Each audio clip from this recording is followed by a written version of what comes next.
اچھا بات سنو رشید۔ ارشد نے رشید کو جاتے ہوئے روکا۔ جی صاحب، وہ میں نے تمہیں کہا تھا کہ ایک ملازمہ کا بندوبست کرو، پہلے والی تو بھاگ گئی اپنے یار کے ساتھ۔ جی صاحب، میں نے بات کی ہے صاحب، میری بیٹی ہے صاحب، وہ آگے پڑھنا چاہتی ہے، آپ اسے ہی نوکری دے دیں۔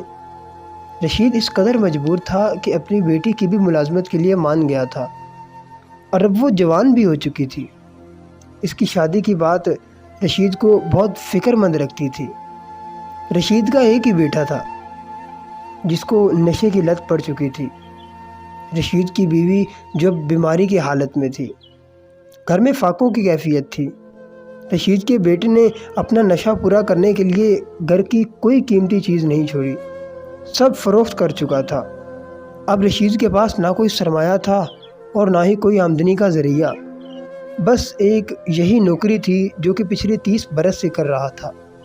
نہایت مجبور ہو کر اس نے اپنی بیٹی آمنہ کو اس نوکری پہ لگا دیا۔ وہ اپنی بیٹی کو آگے پڑھانے کا سوچ رہا تھا، کیونکہ آمنہ کو پڑھنے کا بہت شوق تھا، اور آمنہ کے کئی رشتے بھی آئے، مگر ہر رشتہ 40 سے لگ بھگ لوگوں کا آتا تھا۔ اگر کوئی جوان رشتہ آ بھی جاتا تو وہ انکار کر دیتے، اس بیٹے کی وجہ سے کوئی بھی اس گھر میں شادی کے لیے راضی نہ ہوتا تھا۔ اچھا تم ایک کام کرنا، کل اپنی بیٹی کو آفس ہی لے آنا، نگینہ سے ملوا دینا۔ جی صاحب جی ٹھیک ہے۔ صاحب وہ کچھ پیسے چاہیے تھے صاحب۔ رشید نے ڈرتے ہوئے ارشد سے عاجزانہ انداز میں سوال کیا۔ رشید ابھی پرسوں ہی تو میں نے تمہیں پیسے دیے تھے، اب پھر سے؟ چلو جاؤ، اب بعد میں لینا۔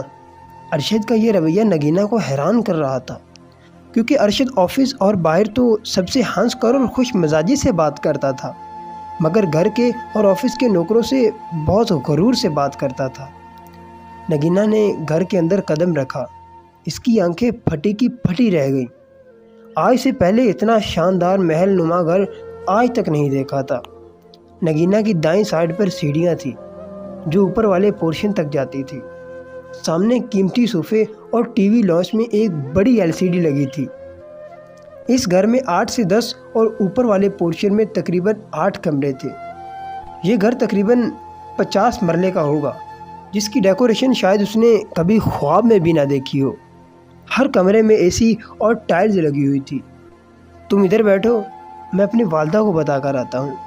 ارشد نے نگینہ کو صوفے پر بیٹھنے کا بولا اور خود کمرے میں چلا گیا۔ کچھ دیر بعد آیا اور نگینہ کو امی سے ملوایا۔ ماما، یہ نگینہ ہے جن کا میں نے ذکر کیا تھا آپ سے۔ ارشد کی والدہ نے ایک نظر اسے دیکھا اور کچھ بولے بغیر آنکھیں بند کر لی۔ نگینہ کو محسوس ہوا جیسے اس کی ماں راضی نہیں ہے۔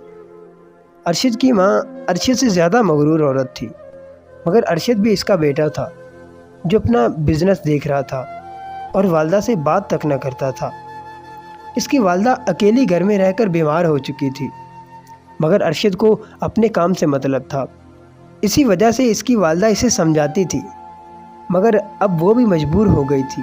ارشد کی ہر بات ماننا اس کی ماں کی مجبوری تھی۔ ارشد اپنی مرضی کا مالک تھا۔ زبیدہ بیگم جو کہ ارشد کی ماں تھی، نیم بے ہوشی کی حالت میں تھی۔ ہیلو ڈاکٹر فراز، میں ارشد بات کر رہا ہوں، پلیز گھر تشریف لائیں، والدہ کی طبیعت خراب ہے۔ ارشد اب کسی ڈاکٹر کو کال کر رہا تھا۔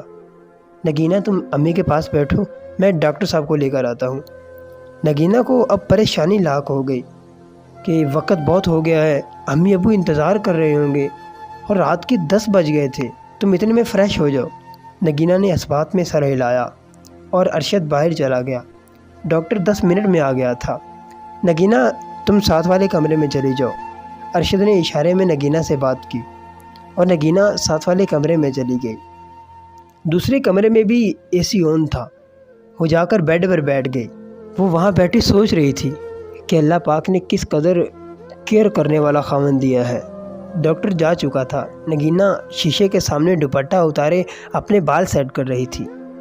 نگینہ کے جسم سے نکلنے والی مہک پورے کمرے میں پھیل چکی تھی، مگر اسے احساس نہ ہو رہا تھا۔ وہ گنگناتی ہوئی اپنے بال سنوار رہی تھی کہ ارشد نگینہ کے پیچھے سے کمر کی جانب سے بغل گیر ہو گیا۔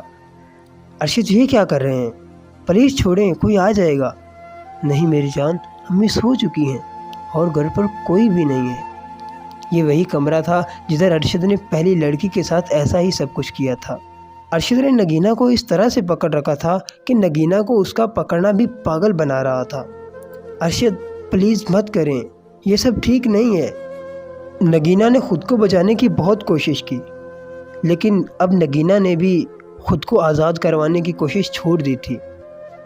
نگینہ مکمل طور پر اپنے ہوش کھو بیٹھی اور ارشد کے رنگ میں خود کو رنگوا لیا تھا۔ نگینہ غصے میں لال پیلی ہو رہی تھی۔ ارشد آپ نے اچھا نہیں کیا۔ نگینہ کی آنکھوں میں سے مسلسل آنسو جاری تھے کہ ارشد نے نگینہ کو بہت پیارے انداز میں معذرت کی اور کہا کہ تم میری عزت تھی اور اب بھی ہو۔ ارشد ہم نے بہت بڑی غلطی کر دی ہے۔ نگینہ جب قرب کی حالت سے گزر رہی تھی کہ اس کا لہجہ تھوڑا سخت تھا، مگر اب کیا ہو سکتا تھا، جو ہونا تھا ہو چکا تھا۔ چلو میں تمہیں چھوڑ آتا ہوں، تمہاری طبیعت ٹھیک نہیں ہے، کپڑے پہن لو۔ نگینہ کچھ بولے بغیر تیار ہو چکی تھی اور گھر پہنچ کر خود کو کوستی رہی۔ نگینہ کو کپ کپی رات سے لگی ہوئی تھی، وہ ٹھیک طریقے سے سو بھی نہ پائی تھی۔ نگینہ نے اپنا موبائل بند کر رکھا تھا۔ ارے بیٹا، تمہیں تو بہت سخت بخار ہے، کتنا جسم تپ رہا ہے تمہارا۔ نگینہ کچھ چپ لگی ہوئی تھی۔ دوا لینے کے بعد نگینہ کی طبیعت کچھ بہتر تھی۔ موبائل آن کرنے پر 50 کے لگ بھگ میسیجز نگینہ کو وصول ہو چکے تھے، جس پر تحریر تھا کہ میں اپنے کیے پر بہت شرمندہ ہوں، پلیز مجھے معاف کر دینا، میں اب بھی تمہیں چاہتا ہوں، کل میں تمہارے گھر امی کو لے کر پہنچ رہا ہوں، اپنے والدین کو بتا دینا۔ اس بات پر نگینہ کو کافی حد تک سکون ملا اور وہ 2 دن آفس نہ گئی۔ دروازے کی بیل بجنے پر نگینہ نے دروازہ کھولا۔ ارشد اور اس کی ماں کو اپنی آنکھوں کے سامنے پا کر دوپٹے کو سیٹ کیا، السلام علیکم کہہ کر راستے سے ہٹ گئی۔ نگینہ پہلے ہی اپنے والدین کو بتا چکی تھی۔